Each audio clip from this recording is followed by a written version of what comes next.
ዝናብ በሚዘንብበት ጊዜ ሁላችንም ተመሳሳይ ተሞክሮች አይኖሩንም።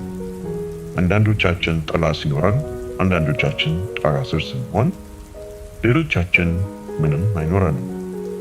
ዝናብ ከተፈጥሯዊ ውበቱ በመቀጠል ስዋልን በዚች ምድር የሰው ልጆች ስንባል የምናሳልፋቸውን የህይወት ዑደቶች የሚያሳየን የተፈጥሮ ጸጋ ነው። ጥላ ኖሮት የተጠለለ ሰው ምንም የሌለውን ሰው በሱ ቦታ ሆኖ ካላየው ሊረዳው እንደማይችለው እንዲሁም ጣራ ያለው ጥላ እንደያዘው ሰው ካልሆነ ያለውን ብርድና ውርጭ ሊረዳው ሊሰማው አይችልም።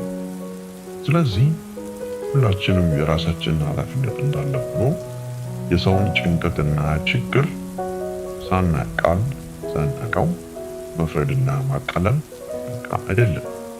በእነሱ ቦታ ሆነን እስካላየኑ ድረስ ማለት ነው። መልካም እንሁን፣ ደግ እናስተውል።